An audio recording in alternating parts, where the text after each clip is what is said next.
condition for collinearity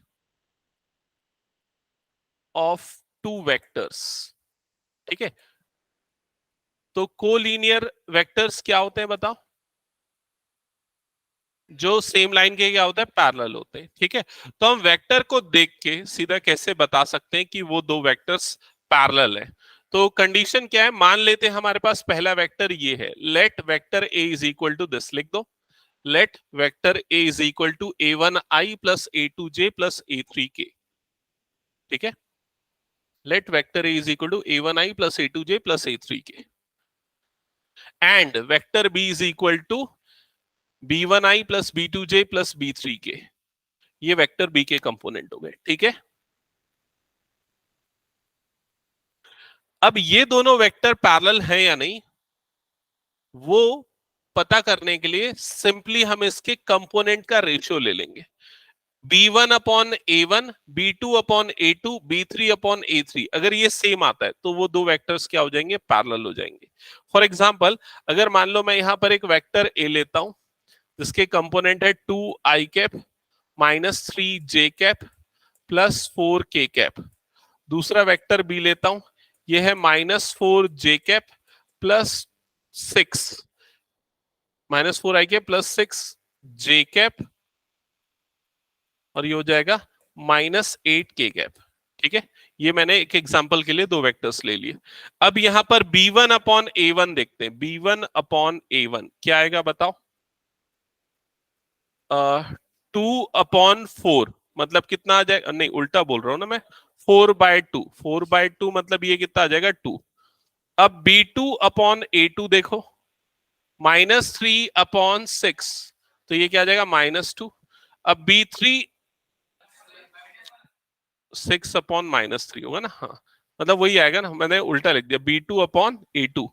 ठीक है, b3 upon a3 कितना आ जाएगा, -8/4, मतलब ये क्या आ जाएगा, -2।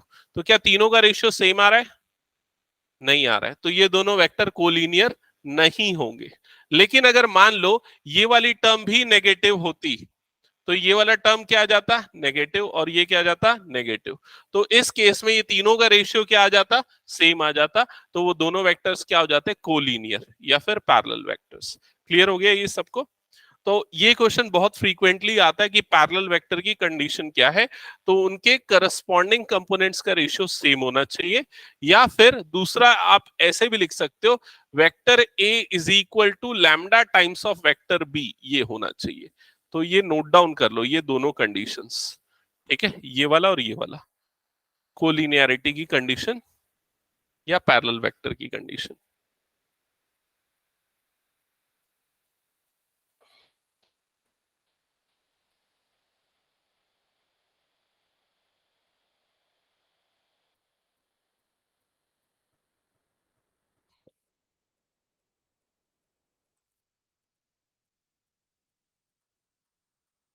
नोट कर लिया सबने? लैम्डा मतलब कोई भी स्केलर है, जैसे यहां पर लैम्डा की वैल्यू क्या आ गई, -2 आ गई, तो वैसे ही 2, 3, 4, 5 कुछ भी हो सकता है। ठीक है, ओके। इसके बाद जो ये नेक्स्ट लाइन लिखा है वो भी बहुत इंपॉर्टेंट है।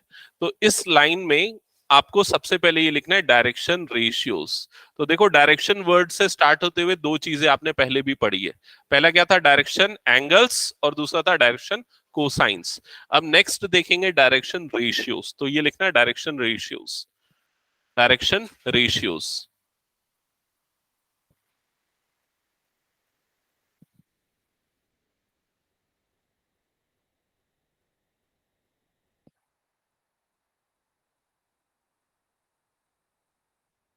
तो क्या होता है डायरेक्शन रेशियो, सिंपल है एकदम। जैसे मान लो ये आपका एक वेक्टर है, vector A is equal to a1i plus a2j plus a3k, इसके i और j और k वाले जो कंपोनेंट है, मतलब a1, a2 और a3, इन्हीं को बोला जाता है डायरेक्शन रेशियोज। क्लियर है ये चीज? सो लिख देना, let vector A is equal to this, let vector A is equals to a1i plus a2j plus a3k, then a1 comma a2 comma a3 are called direction ratios, of vector A.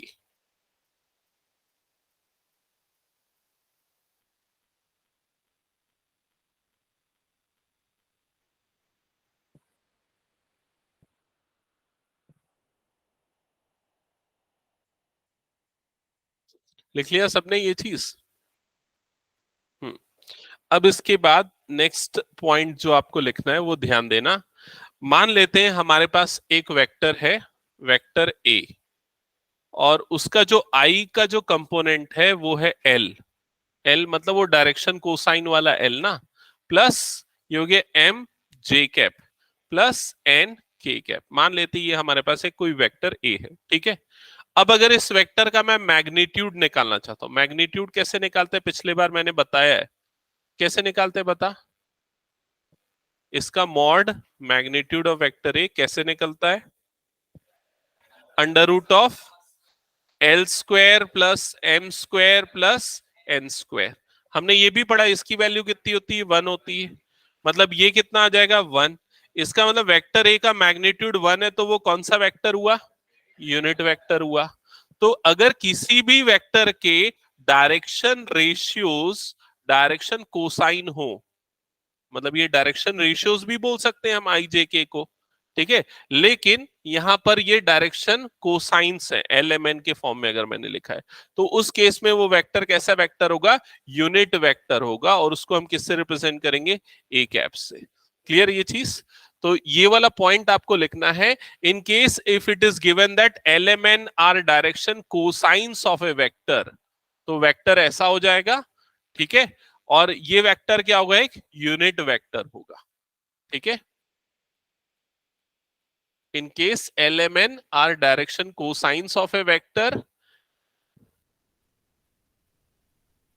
then Li cap plus Mj cap plus Nk cap will be equal to this। यहां पर उसने LMN की value रख दी है ना, cos alpha cos beta cos gamma is a unit vector, is a unit vector. तो ये कैसा वेक्टर होगा? यूनिट वेक्टर होगा। लिख दिया, इज ए यूनिट वेक्टर तक। यूनिट वेक्टर होगा ये तो क्लियर हो गया, लेकिन उसका डायरेक्शन किस डायरेक्शन में होगा? जो ओरिजिनल वेक्टर है उसी के डायरेक्शन में होगा, ठीक है। In the direction of given vector और in the direction of that vector, in the direction of given vector.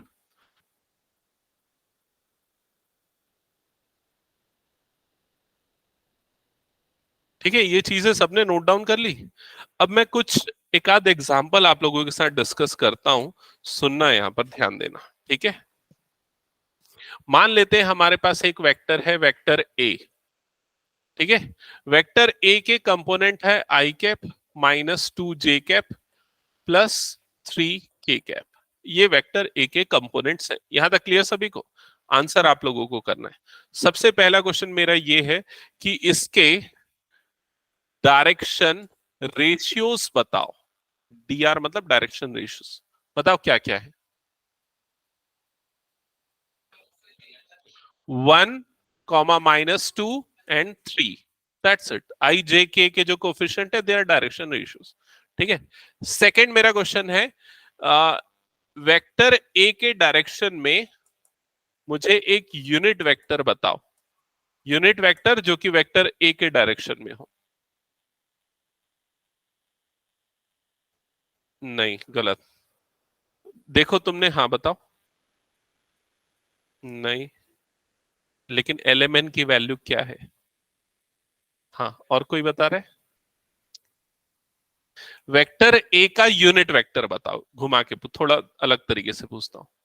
Vector A के डायरेक्शन में यूनिट वेक्टर बताओ, या वेक्टर ए का यूनिट वेक्टर बताओ। Correct, correct.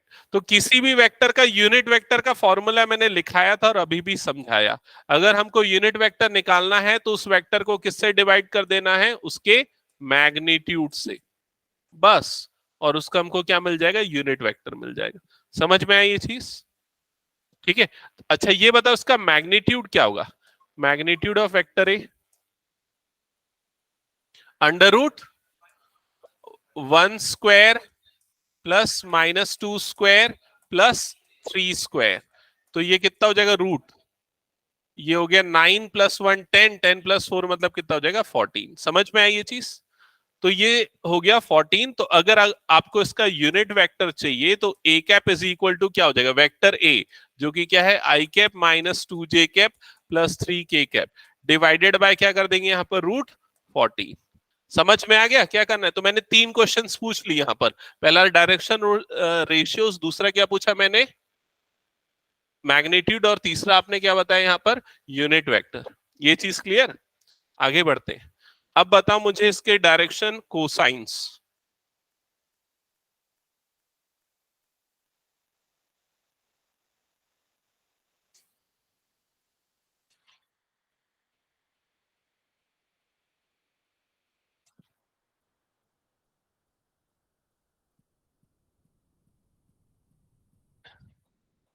हाँ वो ठीक है, लेकिन मुझे इस वेक्टर का डायरेक्शन कोसाइन, मुझे कॉस अल्फा की वैल्यू बता। प्रीवियस स्लाइड पे आते हैं, ठीक है, यहां पर प्रीवियस स्लाइड पे आते हैं। देखो, अगर मान लो ये वेक्टर में L I M J N K, इसके डायरेक्शन कोसाइन है, तो ये कौन सा वेक्टर होगा, यूनिट वेक्टर। मतलब A cap is equal to जो होगा वो क्या होगा, L I cap plus M J cap plus N K cap. तो नहीं लिखा तो इसको लिख लो, इस चीज को यहां पर लिख लो आप अपनी नोटबुक में। Vector A, sorry A cap मतलब unit vector in the direction of vector A, इसके जो आई जे के वाले जो कंपोनेंट होंगे ना, मतलब एल एम एन जो होंगे ना, वही क्या होंगे, डायरेक्शन कोसाइन। समझ में आया ये चीज? इसका मतलब ये नोट कर लिया सबने? हाँ, आगे बढ़ रहा हूं मैं। इसका मतलब यहां पर जो आपने वेक्टर ए कैप जो निकाला, यूनिट वेक्टर निकाला, इसमें आई का जो कोफिशिएंट होगा वो क्या होगा, 1/√14 आई कैप, ऐसा ही होगा, -2/√14 जे कैप प्लस 3/√14 के कैप। क्लियर हुआ ये चीज? अब अगर आपसे पूछ रहा हूं मैं डायरेक्शन कोसाइंस बताओ, तो आपका आंसर क्या होगा, 1/√14 -2/√14 एंड 3/√14। ये हो जाएंगे आपके डायरेक्शन कोसाइंस। ये हो जाएगी एल, ये एम, और ये थर्ड वाली वैल्यू हो जाएगी एन की वैल्यू। समझ में आ गया ना सभी को ये चीज? तो अगर सिंपली कोई वेक्टर दिया हुआ है तो उसके डायरेक्शन रेशियो सीधा आई जे के कोफिशिएंट हो गए। अगर आपको यूनिट वेक्टर दिया है तो आई जे के वाले जो कंपोनेंट होंगे वो क्या हो जाएंगे, उसके डायरेक्शन कोसाइंस हो जाएंगे। क्लियर हो गया ये चीज? अच्छा, अब ये आपका जो यूनिट वेक्टर है तो उसका मैग्नीट्यूड क्या होगा, कितना आएगा, ये 1 आएगा ना, यूनिट वेक्टर है इस वजह से। क्लियर हुआ है ये चीज सभी को? ठीक है, नेक्स्ट एक और क्वेश्चन पूछता हूं। ठीक है प्रियांशु, बताना, ये बताना इसके डायरेक्शन एंगल्स क्या होंगे। हाँ, उसकी वैल्यू क्या होगी, अल्फा की वैल्यू क्या होगी? नहीं, एल इज इक्वल टू क्या होता है, कॉस अल्फा, और कॉस अल्फा की वैल्यू कितनी दी हुई है, 1/√14। तो अल्फा की वैल्यू क्या होगी, कॉस इनवर्स 1/√14। समझ में आई ये चीज? वैसे ही बीटा की वैल्यू क्या होगी, कॉस इनवर्स -2/√14, और वैसे ही गामा की वैल्यू मिल जाएगी। समझ में आई ये चीज? ठीक है, ये एग्जाम्पल नोट डाउन कर लो क्योंकि ये बहुत इंपॉर्टेंट एग्जाम्पल है, इसी में आगे और भी कुछ चीजें मैं पूछूंगा।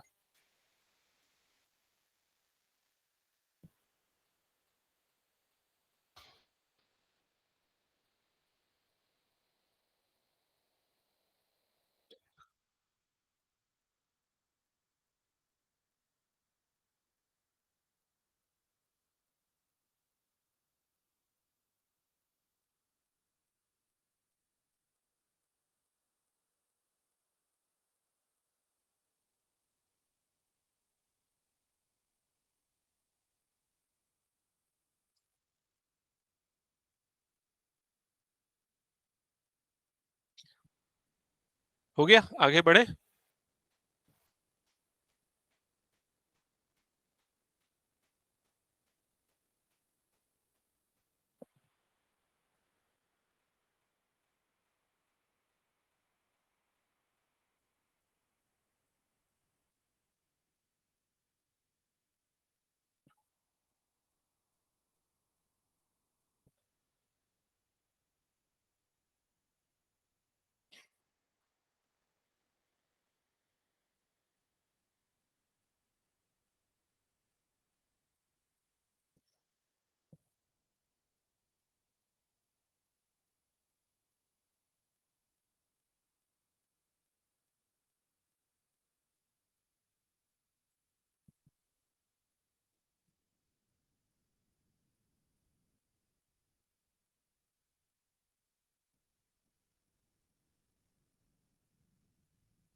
ओके, चलो अब मैं एक क्वेश्चन पूछता हूँ, ध्यान से सुनना, समझना और आंसर करना। जो आंसर कर पाएगा हैंड रेस करना, ठीक है?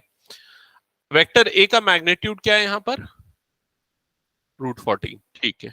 ये बताओ, एक ऐसा वेक्टर बताओ जिसका डायरेक्शन वेक्टर ए के जैसा हो, मतलब जो वेक्टर है वेक्टर ए के डायरेक्शन में ही हो, लेकिन उसका मैग्नीट्यूड जो है वो 5 होना चाहिए।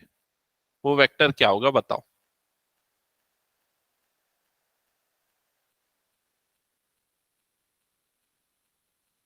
मैं क्या बोला? मान लेते हैं एक वेक्टर बी है, ठीक है, वेक्टर बी। ये वेक्टर ए के डायरेक्शन में ही है, लेकिन इसका मैग्नीट्यूड है 5। तो वेक्टर बी के कंपोनेंट बताओ क्या होंगे?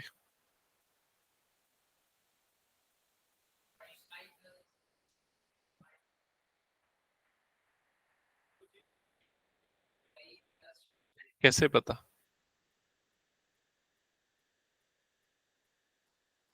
नहीं तो, लेकिन डायरेक्शन ए का होना चाहिए ना। हाँ, देखो मैं बताता हूँ, सुनो। हमें वेक्टर ए के डायरेक्शन में एक यूनिट वेक्टर पता है, पता है ना? ये देखो, ये जो वेक्टर ए कैप है, ये एक्चुअल में क्या है? वेक्टर ए के डायरेक्शन में एक यूनिट वेक्टर है। समझ गए ये चीज? अब इस वेक्टर को अगर मैं 5 से मल्टीप्लाई कर दूं तो उसका मैग्नीट्यूड कितना हो जाएगा? 5। क्योंकि यूनिट वेक्टर का मैग्नीट्यूड कितना होता है? 1। उसको 5 से मल्टीप्लाई करूंगा तो उसका मैग्नीट्यूड क्या हो जाएगा? 5। और डायरेक्शन किसका है? वेक्टर ए का ही डायरेक्शन कैरी करेगा। समझ में आई ये चीज? तो वेक्टर बी निकालने के लिए हम क्या, 5 times of vector A cap. Clear हुआ ये चीज? तो अगर कभी भी आपको इस तरह के क्वेश्चन बोले कि एक फलाना वेक्टर के डायरेक्शन में एक नया वेक्टर निकालो जिसका मैग्नीट्यूड होना चाहिए 10, तो आप क्या करोगे? आप उसका यूनिट वेक्टर निकाल लोगे और उसको किससे मल्टीप्लाई कर दोगे? 10 से। समझ गए प्रोसेस क्या करना है? चलो ठीक है, आगे बढ़ते हैं। अब हम नेक्स्ट है वेक्टर ज्वाइनिंग टू पॉइंट्स। मतलब अगर कोई दो पॉइंट को ज्वाइन करने पे जो वेक्टर बनेगा उसको हम कैसे लिखेंगे? तो सबसे पहले ये वाला फिगर आप बना लो। ये वाला फिगर प्रॉपर नहीं बना तो भी चलेगा, ऐसे आई जे के लिखने की जरूरत भी नहीं है, ठीक है? ये वाला पार्ट नहीं भी लिखोगे तो चलेगा। X axis, Y axis, Z axis बना लेना, अच्छा रहेगा, ठीक है?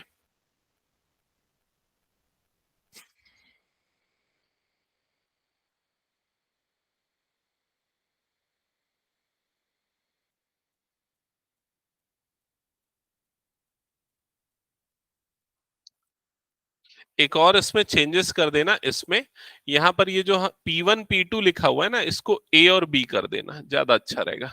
P1 P2 में थोड़ा कंफ्यूजन हो जाता है, ए और बी।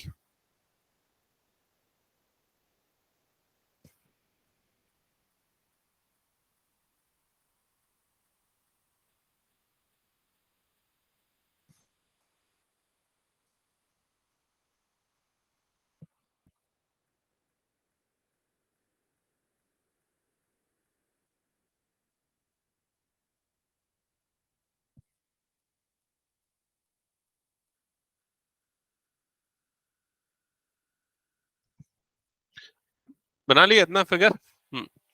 अब देखो यहां पर दो पॉइंट्स है। पहला पॉइंट क्या है? ए। उसका कोऑर्डिनेट क्या है? x1 y1 z1। दूसरा पॉइंट है बी, उसका कोऑर्डिनेट है x2 y2 z2। इन दोनों पॉइंट्स को ज्वाइन करने से एक वेक्टर आपको बना हुआ दिख रहा है, ये वेक्टर दिख रहा है, ठीक है? इस वेक्टर का नाम क्या होगा? Vector A B. क्लियर हुआ ये चीज? ये क्या है? वेक्टर ए बी, जो दो पॉइंट्स को ज्वाइन करने से बन रहा है। अब इस वेक्टर के कंपोनेंट अगर आपको निकालने हैं तो वो कैसे निकलेगा? वो निकलेगा position vector of B minus position vector of A से। अब ये पोजीशन वेक्टर हमने पढ़ा है ना, पोजीशन वेक्टर कैसे निकालते हैं? बी का ओरिजिन से बी को ज्वाइन करने वाला जो वेक्टर होता है वो वेक्टर बी का क्या होता है? Position vector. और उसको किससे रिप्रेजेंट करते हैं? Vector O B. और इसको किससे रिप्रेजेंट करेंगे? Vector O A. समझ में आया? ठीक है। अब वेक्टर ओबी कैसे निकलता है? वेक्टर ओबी मतलब ये वाला वेक्टर क्या हो जाएगा? x2i plus y2j plus z2k directly. तो ये क्या हो जाएगा? x2i plus y2j plus z2k cap. ये हो गया। माइनस ओ ए वाला वेक्टर क्या होगा, ये है वेक्टर ओ ए, बताओ क्या होगा वेक्टर ओ ए, x1i plus y1j plus z1k। समझ गए ये चीज।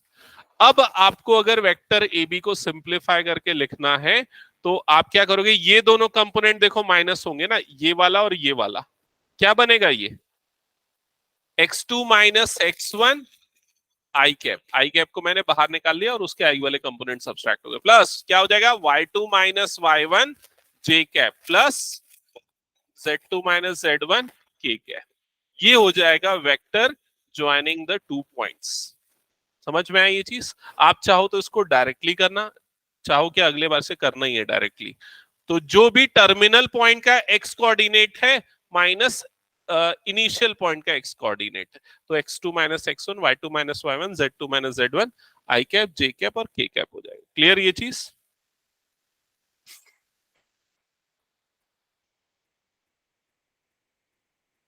हाँ, इसको ट्रायंगल लॉ से भी कर सकते हैं। ये एक्चुअली ये derive triangle law of addition से ही हुआ है।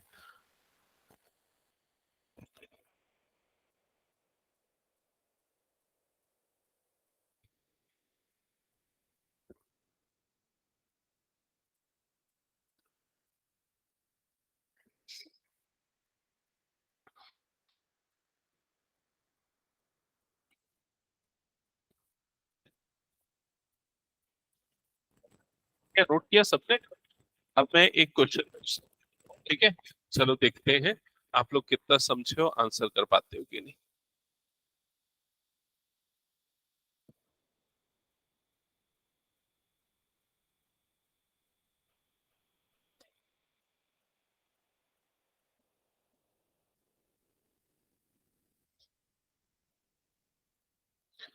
ठीक है। सबने ये वाला पार्ट तो नोट डाउन कर लिया ना। ओके। तो मेरा क्वेश्चन नंबर 1 ये है कि वेक्टर ए बी बताओ क्या होगा। डायरेक्ट बताओ।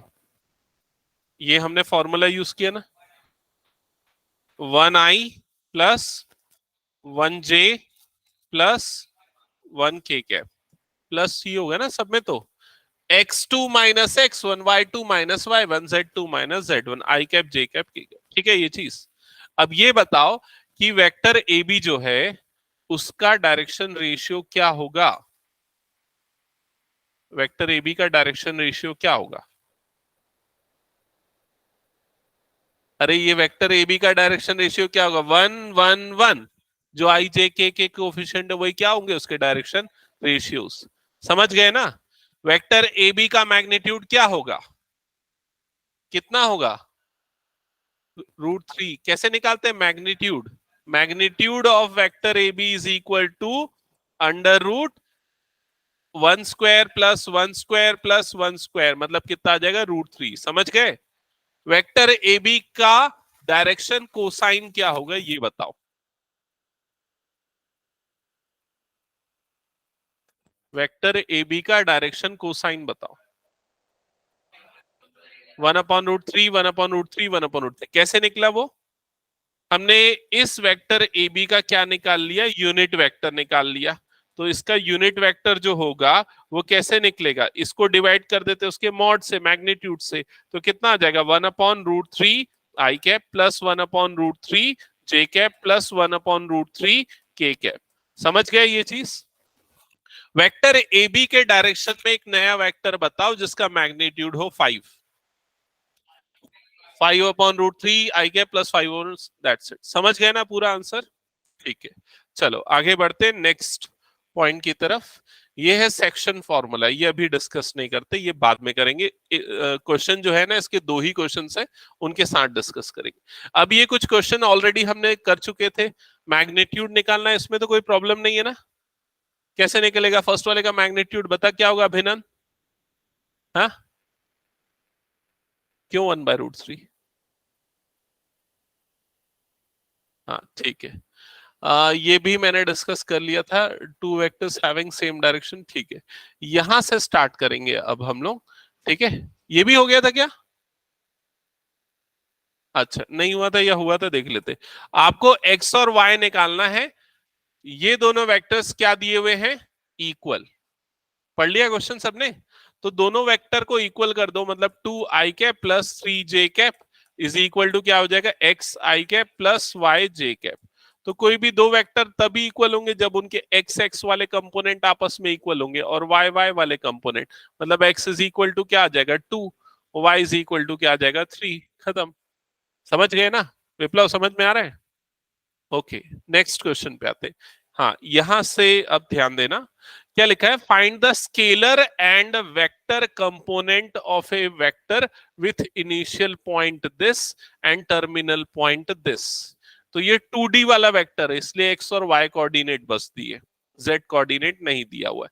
तो इस वेक्टर का इनिशियल पॉइंट जो है उसको मैं मान लेता हूं ए है, टर्मिनल पॉइंट जो है वो क्या है, बी है। अगर ऐसे डायग्राम में देखना चाहते हो तो ऐसे देख लो, मान लो ये ए हो गया और ये क्या हो गया, बी। ए का कोऑर्डिनेट क्या दिया हुआ है, 2,1, और बी का कोऑर्डिनेट क्या दिया हुआ है, -5,7। अब क्वेश्चन में पूछ क्या रहा है आपको, कि आपको ये जो वेक्टर है, कौन सा वेक्टर की बात कर रहे हैं, वेक्टर ए बी, इसका स्केलर कंपोनेंट और वेक्टर कंपोनेंट बताना है। तो पहले वेक्टर ए बी बना लेते हैं। वेक्टर ए बी कैसे बनेगा, अभी थोड़ी देर पहले डिस्कस किया था हमने, बताओ कैसे बनता है। x2 माइनस x1 आई कैप, तो क्या होगा वो, -5 - 2 कितना होता है, -7 आई कैप। y2 माइनस y1 कितना हो जाएगा ये, 7 - 1 मतलब +6, ठीक है। के नहीं है तो वो नहीं आएगा, क्लियर ये चीज। ये बन गया वेक्टर ए बी। अब इसमें पूछ रहा है इसका स्केलर कंपोनेंट क्या है, तो जो उसका स्केलर कंपोनेंट होगा वो हो जाएगा -7 और +6। समझ गए, मतलब सिर्फ आई का जो कंपोनेंट कोफिशिएंट और जे का कोफिशिएंट। और दूसरा पूछ रहा है वेक्टर कंपोनेंट क्या है। वेक्टर में अब हम डायरेक्शन भी लेंगे, तो ये क्या हो जाएगा, -7i कैप और 6j कैप। समझ गए, पहले सिर्फ मैग्नीट्यूड थे, अब क्या हो गया, मैग्नीट्यूड और डायरेक्शन दोनों आ गया। क्लियर हो गया सभी को ये चीज।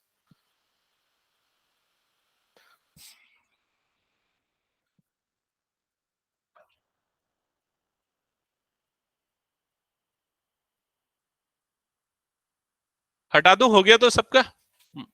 अब एकदम स्पीड अप होके करना है, ठीक है। चलो नेक्स्ट क्वेश्चन पे आते हैं, जल्दी से ध्यान दो क्या लिखा हुआ है, सबने पढ़ा, find the sum of the vectors. कौन कौन से वेक्टर्स का सम निकालना है, वेक्टर ए, वेक्टर बी और वेक्टर सी। तो कैसे ऐड होते हैं वेक्टर, पता है ना? हाँ चलो जल्दी ऐड करो और बताओ क्या आएगा। किसी को डाउट कैसे ऐड होते हैं तो मैं बता दूं, आई आई वाले ऐड होंगे, जे जे वाले और के वाले। तो बताओ आई का कोफिशिएंट क्या आएगा, 0 i कैप, हाँ। जे का कोफिशिएंट -4 j कैप, और फिर -k कैप, यही आएगा। दैट्स इट, खत्म। बस यही बोला था ना, find the sum of these vectors. अच्छा, अगर मान लो क्वेश्चन में ये बोला रहता, find a vector, find a vector in the direction of some of these vector, find a unit vector in the direction of some of these vector, अगर उसमें एक वर्ड ऐड कर दिया रहता, find a unit vector in the direction of sum of these 3 vectors, तो क्या करते, इसको सम करके जो निकाले वो निकालते, और आखिरी में एक और काम क्या कर देते, divided by its magnitude. That's it, समझ गए ना। चलो नेक्स्ट क्वेश्चन पढ़ो क्या लिखा हुआ है।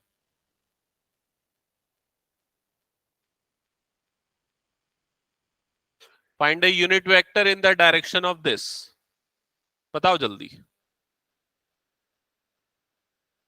लिखते जा फटाफट से। हाँ तो ठीक है, तो A cap is equals to vector A divided by magnitude of vector A, unit vector निकालने का यही फॉर्मूला है। तो A cap is equals to, यहां पर क्या हो जाएगा, I cap plus J cap plus 2 k cap और डिवाइडेड बाय में क्या आ जाएगा √1² + 1² + 2 स्क्वायर। तो A cap is equals to आ जाएगा 1/√6 आई कैप प्लस 1/√6 जे कैप प्लस 1/√6 के कैप। That's it. हाँ 2 है ना लास्ट वाला, 2/√6 के कैप। That's it. समझ गए सभी? अच्छा अब ये बताओ मेरे को, अभिनंदन बता इसके डायरेक्शन कोसाइंस बता क्या क्या है। हाँ।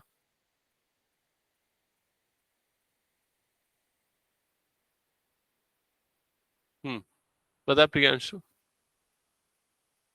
अल्फा नहीं, मैं क्या पूछा, डायरेक्शन कोसाइन पूछा। डायरेक्शन कोसाइन मतलब LMN, मतलब cos alpha cos beta cos gamma. क्या है? 1/√6 1/√6 2/√, कितने बार बताओ, जो यूनिट वेक्टर है उसमें आई जे के जो कोफिशिएंट है वो क्या है, डायरेक्शन कोसाइन। समझ गए? डायरेक्शन रेशियो क्या है आशु? क्या है डायरेक्शन रेशियो बता इसका?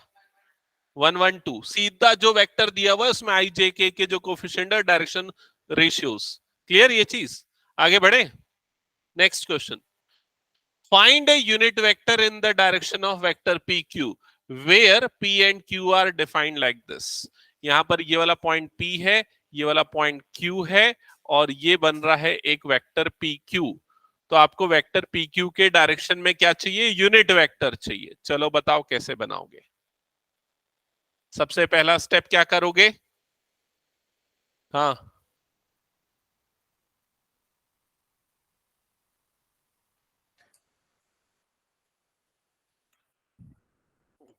कुछ भी बोल रहा है आशु, कहाँ ध्यान है। सबसे पहले वेक्टर पी क्यू बनाओगे। अभी वेक्टर पी क्यू दिया हुआ है क्या? नहीं दिया हुआ है। पी का कोऑर्डिनेट और क्यू का कोऑर्डिनेट तो कैसे निकलेगा, x2 - x1। तो कितना आ जाएगा ये, 3 i cap +3 j cap +3 k cap. समझ गए? अब आपको इसके डायरेक्शन में क्या चाहिए, यूनिट वेक्टर चाहिए। करेक्ट, सही है। Unit vector in the direction of, in the direction of vector P Q is equals to 3 i cap +3 j cap +3 k cap. लिखते चलना है जल्दी जल्दी ना, फटाफट, फिर नेक्स्ट क्वेश्चन कर लेना जिनका हो गया ये।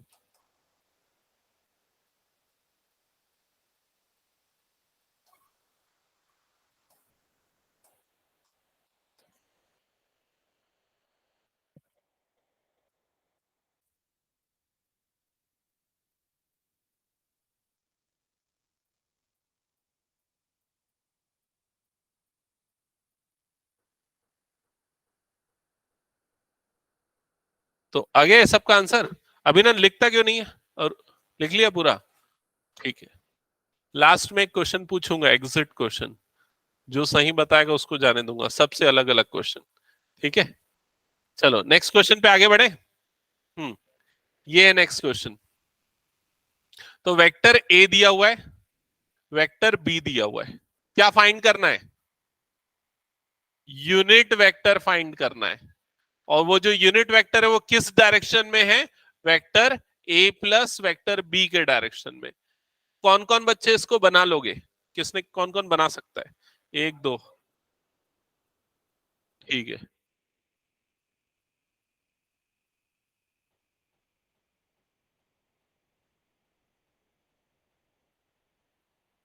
ठीक है। और आर्यन हो गया। अक्षत बन जाएगा? हाँ आयुष। विप्लव कैसे बनेगा बता।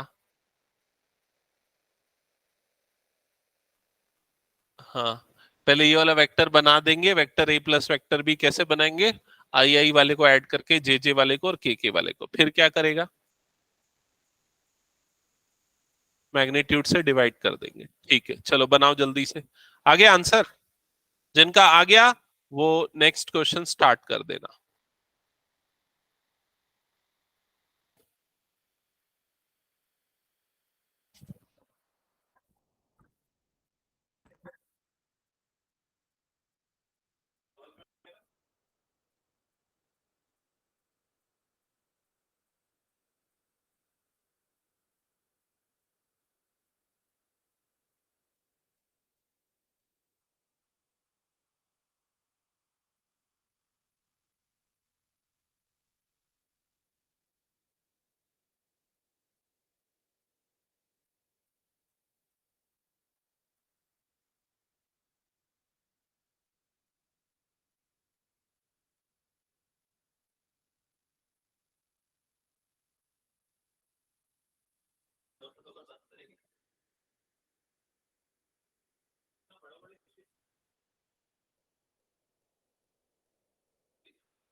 जिनका हो गया नेक्स्ट क्वेश्चन, ये सबका हो गया ना, 1/√2 आई कैप प्लस 1/√2 जे के कैप हो गया सबका।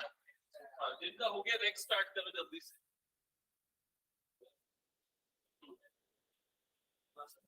किसकी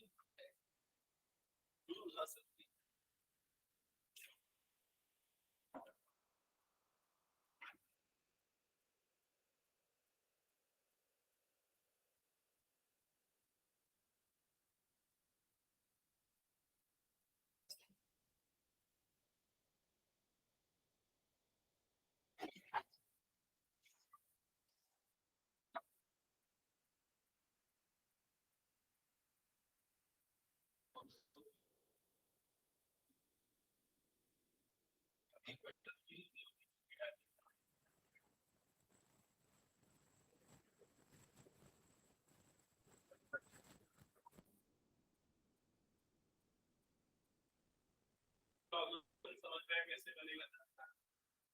समझ में आया कि नहीं आएगी बताते हैं। फिर वो क्या करना है, एक नया वेक्टर बनाना है जिसका डायरेक्शन इसके जैसा हो और मैग्नीट्यूड तो पहले क्या करेगा, उसका यूनिट वेक्टर फिर उसको इससे मल्टीप्लाई करेगा। समझ गया? तो जल्दी करो। आयुष ये वाला क्वेश्चन नेक्स्ट वाला हो गया। आंसर क्रॉस चेक कर लेंगे, बिल्कुल हो सकता है, डायरेक्शन नेगेटिव हो सकता है। अबे ना कैसे बनेगा नेक्स्ट क्वेश्चन? हाँ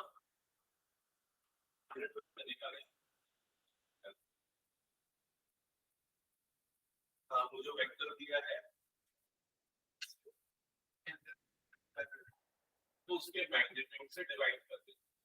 ठीक है, क्या है लिखा कैसे पता है? क्या निकला? 25 + 1 + 4 क्या होता है? क्या है?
हाँ उससे भी बन सकते हैं यार सीधे इसमें ना मिड पॉइंट फॉर्मूला जो नहीं पढ़ते थे तुम 10th में 10th 11th में x1 plus x2 by 2 y1 plus y2 by 2 वो लगा दे और सीधे उसको पोजीशन वेक्टर निकालते हैं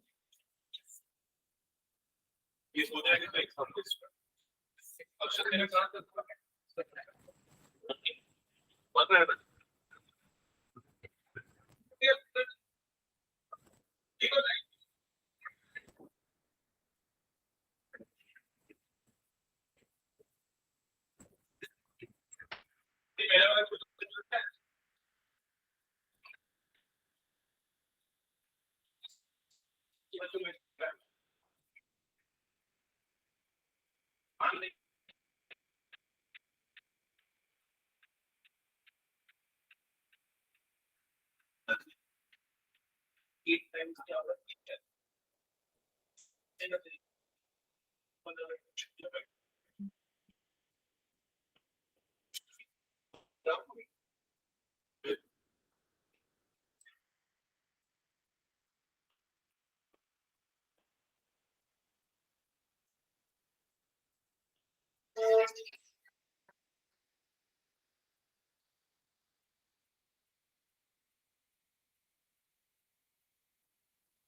है किसी का बचा है क्या या आंसर क्रॉस चेक करना बचा है विप्लव तेरा हो गया 10th क्वेश्चन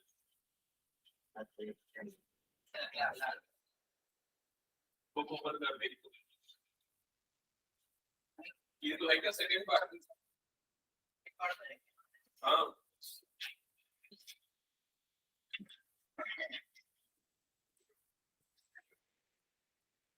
क्या किया ना तो विप्लव कहां किया जल्दी बना ऐसे बनाएगा तो मेरे को 2 दिन लग जाएगा 20 मिनट में पेपर सॉल्व करने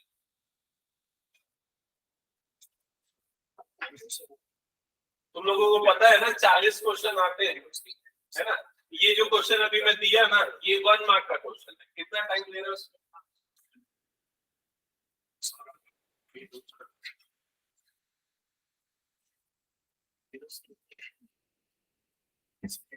कौन सा 11th वाला कोलिनियर है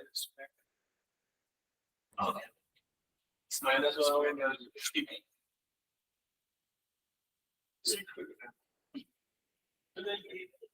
ये कंपोनेंट नहीं है वेक्टर कंपोनेंट है सिर्फ स्केलर कंपोनेंट मैंने वो पॉइंट लिखा है ना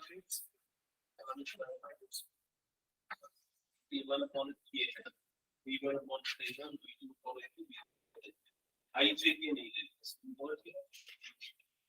तो ये तीनों का सेम आ गया रेशियो स्मूथ आ गया पैरेलल यार अपन का क्लास 10 पे पढ़ते थे पैरेलल लाइन की कंडीशन क्या होगी p1 upon k2 is equal to p1 upon k2 is equal to नहीं पैरेलल में नहीं पैरेलल में नॉट इक्वल तो कोइंसिडेंट में दे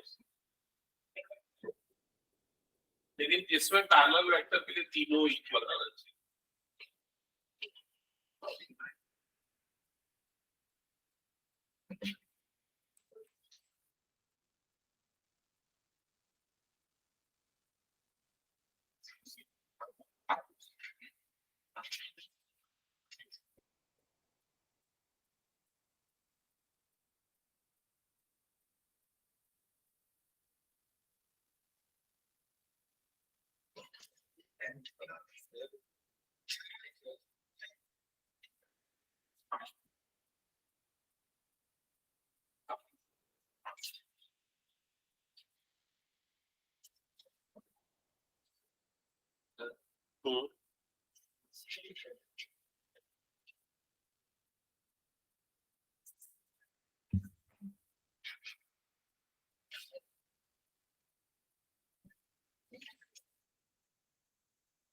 तीनों का मैग्नीट्यूड निकाल। नहीं नहीं, तीनों का मैग्नीट्यूड चले देख क्या है। जैसे मान लीजिए चलो पॉइंट ए हो गया, इधर पॉइंट बी हो गया, पॉइंट सी हो गया, है ना। अभी देखो ए का पोजीशन वेक्टर दिया हुआ है ना। वेक्टर मतलब देखो क्या दिया, वेक्टर ओ ए दिया हुआ है, वेक्टर ओ बी दिया हुआ है और वेक्टर ओ सी दिया हुआ है, ठीक है। तो ये तीनों के पोजीशन वेक्टर से ना, तो ये वेक्टर दिखा, vector A B, vector B C, vector C, समझ में। तो वेक्टर ए बी कैसे निकले, position vector of B minus position vector of A, तीनों वेक्टर निकल गए। और फिर तीनों का मैग्नीट्यूड निकाल, मैग्नीट्यूड से देखो क्या बन जाएगी, ये वाली लेंथ कितनी, ये वाली लेंथ और ये वाली लेंथ, ये पाइथागोरस थ्योरम में पुट करके चेक कर, समझा। अगर सेटिस्फाई कर रहा है तो सेटिस्फाई करेगा। कौन सा क्वेश्चन, यही वाला बताइए। ये वाले क्वेश्चन में 11th क्वेश्चन किसका किसका बन गया, 11th क्वेश्चन। Okay good. हाँ कैसे बनाया अभिनंदन।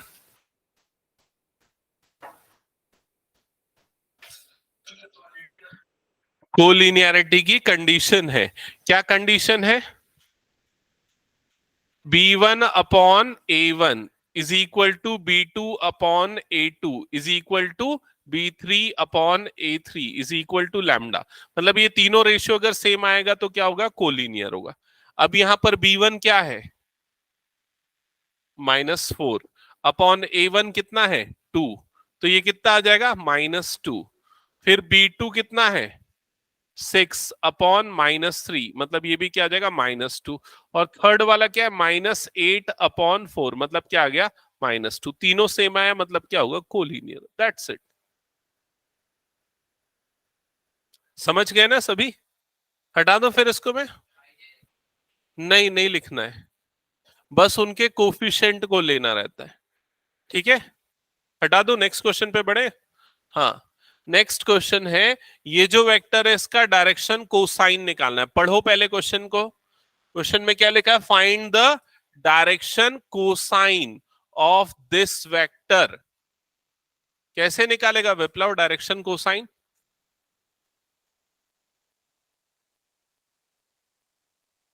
अभिनंदन बता कैसे निकाले। पहले यूनिट वेक्टर निकाल ले, फिर जो आई जे के का कोफिशिएंट होगा वो क्या होगा, डायरेक्शन कोसाइन। समझ गए ना। चलो निकालो जल्दी। हो गया तो नेक्स्ट बनाओ फिर, जिनका हो गया नेक्स्ट बनाओ।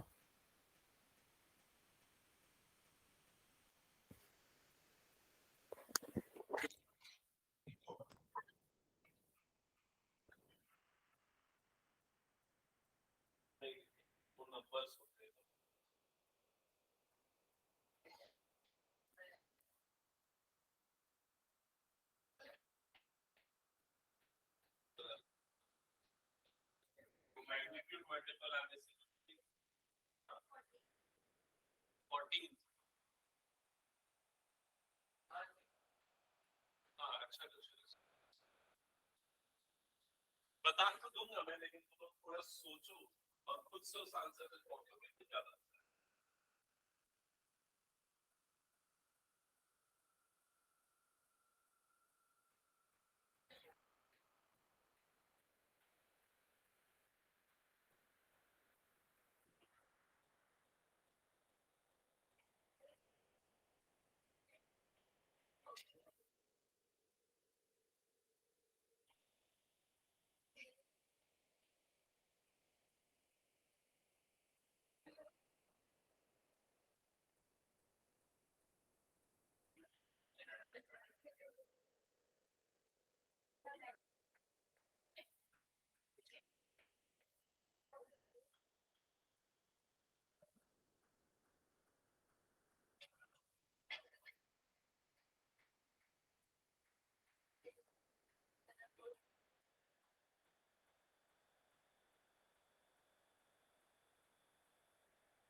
फिर उसके बाद 13 बनाओ। हाँ क्या बोल रहा है, कुछ ज्वाइन करने वाला जो बनेगा ना वेक्टर, फिर पॉइंट का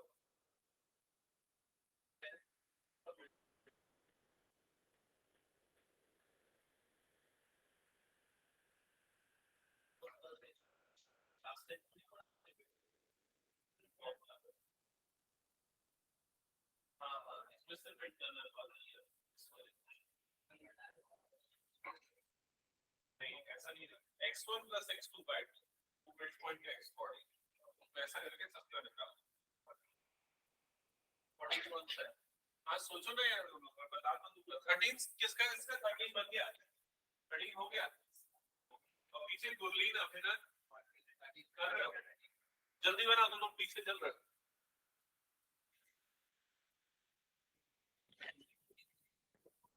वो वाला हो गया जो पूछा था राइटिंग ट्रायंगल वाला, नहीं बना क्या? वेक्टर निकाल लिया, तीनों तीनों का मैग्नीट्यूड निकाला। एक मिनट मैं चेक करके बता दूं। 13 एक बार जल्दी से देख लेना तुम लोग क्या कर रहे हो। Find the direction cosine of vector joining the line segment A to B. तो वेक्टर ए बी निकालना है पहले। ये बनाया vector A B, Abhinandan, Viplav, Gurleen. Vector A B क्या है बोलो जल्दी,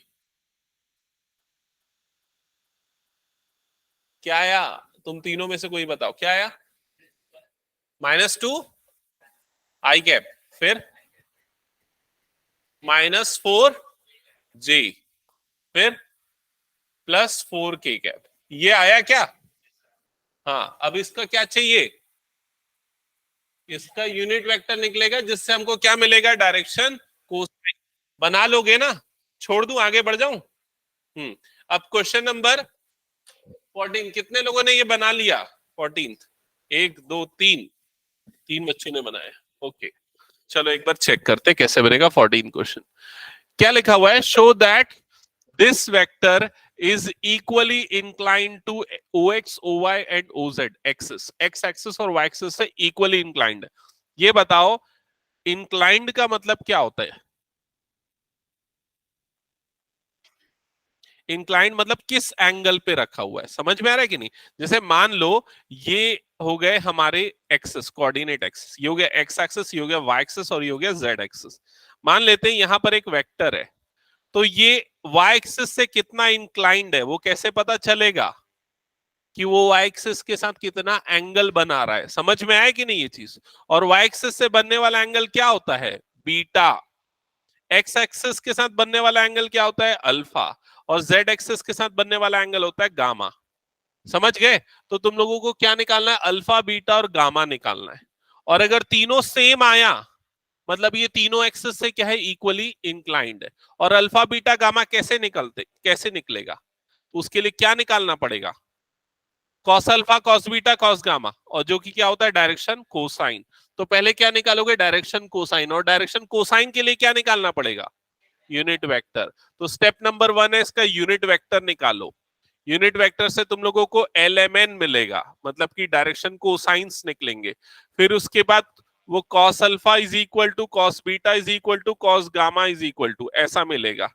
ठीक है, फिर उसके बाद अल्फा, बीटा और गामा निकालना, और तीनों सेम आएगा तो प्रूफ हो जाएगा कि इक्वली इंक्लाइंड है। समझ गए ना? ये क्वेश्चन बहुत इंपॉर्टेंट है और ये घुमा फिरा के आता है। मैं बताऊंगा एक आधे इसको और किस तरह से रिफ्रेस करके पूछ सकता है। हाँ, एक मिनट, बताना क्या हुआ, दिखाना नोटबुक। कौन सा वाला? 17, दिखाना notebook. Vector A B, vector A B आएगा, एक बार चेक करना इसको ना। वेक्टर ए बी निकाला क्या? वेक्टर ए बी आएगा -i +3j +3k, नहीं +5k। ठीक है, वेक्टर ए बी। हाँ, देख तो +5k ही आएगा ना।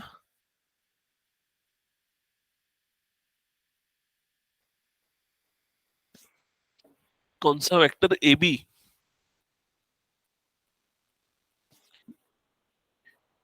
नहीं तो ये तो ओ बी तेरा ये है ना, जो स्मॉल वेक्टर बी है ना, यही तेरा ओ बी है। तो 2 - 3 मतलब -i आएगा, है ना, -j और +4j, मतलब कितना? हाँ तो माइनस माइनस होगा ना।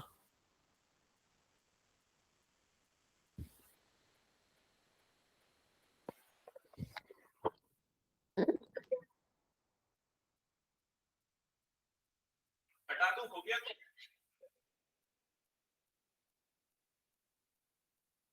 क्या आया एलएमएन का वैल्यू?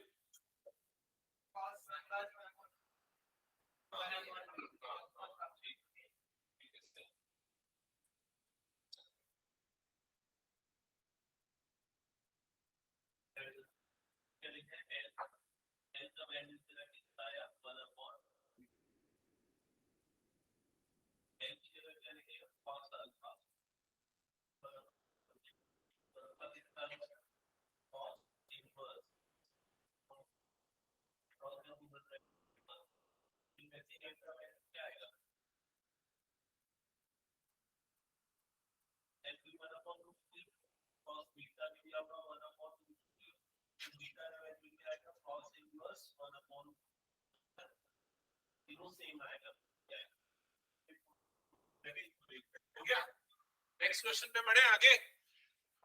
Okay, question number 15। अच्छा, ये सेक्शन फॉर्मूला है तो अभी मैं नहीं पढ़ाया तो उसको स्किप कर रहा हूँ, ठीक है। क्वेश्चन नंबर 16, ये बड़ा सिंपल क्वेश्चन है, थोड़ा लॉजिक है तो समझ लो, ठीक है। 16 क्वेश्चन के लिए क्या लिखा हुआ है यहाँ पर? Find the position vector of the point of the mid point. क्या निकालना है हमको? Find the position vector. हमको पोजीशन वेक्टर निकालना है। किसका पोजीशन वेक्टर निकालना है? मिड पॉइंट का। किसका मिड पॉइंट है? उस वेक्टर का मिड पॉइंट है जो लाइन पी और क्यू को ज्वाइन करने से बनता है। समझ में आया ये चीज? तो मान लेते हैं ये वो वेक्टर है, वेक्टर पी क्यू। समझ गए? और इस वेक्टर पी क्यू का मिड पॉइंट मान लेते हैं यहां पर है, जिसका नाम दे देते हैं आर। ठीक है। अब यहां पर पी का कोऑर्डिनेट क्या है बता दो, दिया हुआ है 2 3 4। क्यू का कोऑर्डिनेट क्या है? 4 1 - 2। ठीक है। क्लास 10th और 11th में हम मिड पॉइंट का फॉर्मूला पढ़ते थे, x is equal to x1 plus x2/2। याद आया? सेक्शन फॉर्मूला में आता था। y इज इक्वल टू क्या होता था? y1 प्लस y2/2 और z is equal to z1 plus z2/2। ठीक है। तो अब अभी हमको यहाँ पर ये r का x कोऑर्डिनेट चाहिए, तो क्या करेंगे? x1 प्लस x2/2, तो कितना होगा ये दोनों का एडिशन? 6/2 मतलब कितना आ जाएगा? 3। फिर y कोऑर्डिनेट बताओ, 2 आएगा। 3 + 1 4, 4/2 मतलब 2। z कोऑर्डिनेट बताओ, 1 आएगा, तो ये हो गया 1। तो हमको पॉइंट आर का क्या मिल गया? कोऑर्डिनेट मिल गया। समझ गए? अब आपको क्या चाहिए? इसका पोजीशन वेक्टर चाहिए। तो किसी भी पॉइंट का पोजीशन वेक्टर कैसे निकलता है? 3i + 2j + k। खत्म बात। समझ में आया कि नहीं ये चीज? तो यहां पर जो ओ आर होगा, वेक्टर ओ आर या आर का पोजीशन वेक्टर होगा 3i + 2j + k। That's it. समझ गए ना? जिनका हो गया वो नेक्स्ट ट्राई करो। 17।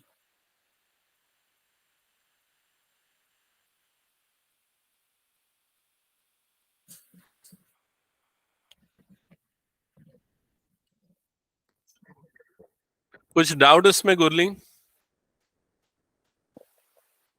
और तू अब से सामने बैठना, तो यहां पर बैठना।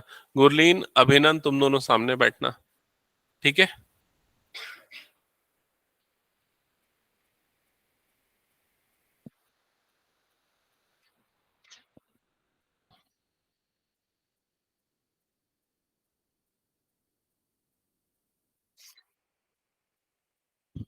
हटा रहा हूं इस क्वेश्चन को, फिर मैं नेक्स्ट क्वेश्चन पे आगे बढ़ते हैं।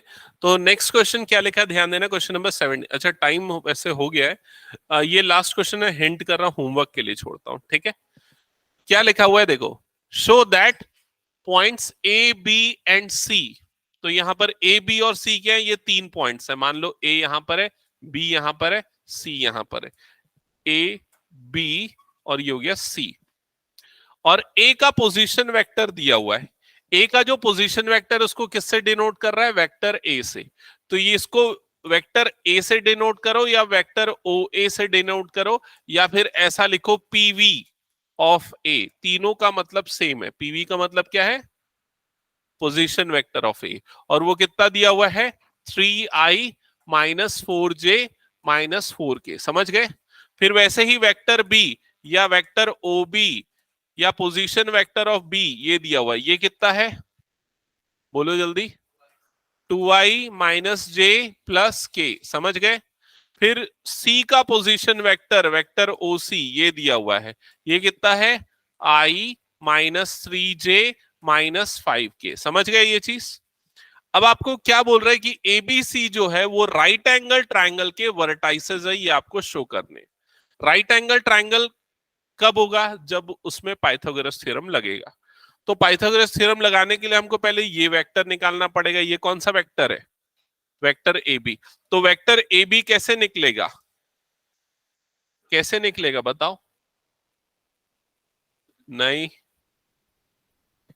वेक्टर ए बी कैसे निकलेगा, वेक्टर ज्वाइनिंग 2 पॉइंट्स वाला पढ़ाया था, लिखाया था। तो कैसे निकलता है, x2 माइनस x1 आई कैप, ये वाला था। या फिर दूसरा एक और बताया था, O B minus O A, याद आया, position vector of B minus position vector of A. तो तुमको क्या करना पड़ेगा, ये बी का पोजीशन वेक्टर में से ए के पोजीशन वेक्टर को माइनस करना पड़ेगा। तो यहां पर क्या आ जाएगा, 2i कैप माइनस जे कैप प्लस के कैप। बी का पोजीशन वेक्टर माइनस ए का position vector, 3i minus 4j minus 4k। समझ गए। ब्रैकेट में लिखना इस पूरे को, क्योंकि माइनस सबके साथ होगा। क्लियर, माही ब्रैकेट यूज करना है ना, ठीक है। अब सब्सट्रैक्ट कर लो, तो क्या हो जाएगा यहां पर, 2i माइनस 3i, तो क्या हो जाएगा, माइनस आई कैप। फिर वैसे ये क्या हो जाएगा, प्लस 3j माइनस 1 प्लस 4 मतलब प्लस 3। फिर क्या होगा के लिए, प्लस 5k कैप। समझ में। ये क्या निकला तुम लोगों को, वेक्टर ए बी निकला। ऐसे ही वेक्टर बी सी निकालोगे, फिर क्या निकालोगे, वेक्टर सी ए निकालोगे। समझ गए। इसके बाद इन तीनों का मैग्नीट्यूड निकालना है। तो वेक्टर ए बी का मैग्नीट्यूड कैसे निकलेगा, अंडर रूट -1 का स्क्वायर प्लस 3 का स्क्वायर प्लस 5 का स्क्वायर। कितना होगा, 3 का स्क्वायर 9, 9 प्लस 1 10, और ये 25, 25 प्लस 10 मतलब कितना हो जाएगा, 35। तो ये कितना निकल गया, 35। तो ए बी की लेंथ कितनी है, 35, रूट 35। वैसे ही बीसी वैसे ही एसी निकालोगे। समझ गए। फिर पाइथागोरस थ्योरम में चेक करोगे, क्या होता है पाइथागोरस थ्योरम, याद है ना। हाँ, अब इसमें पुट करके चेक करोगे। अब एच की जगह तीनों में कौन सी वैल्यू रखोगे, जो सबसे बड़ी है। बाकी दोनों जो है उसको पी और बी की जगह रख के देखना। अगर लेफ्ट और राइट इक्वल आया तो ये राइट एंगल ट्राइंगल के वर्टाइसेस होंगे, नहीं तो ये नहीं होंगे राइट एंगल। समझ गए ना। तो ये होमवर्क कंपलसरी है। और नेक्स्ट क्लास में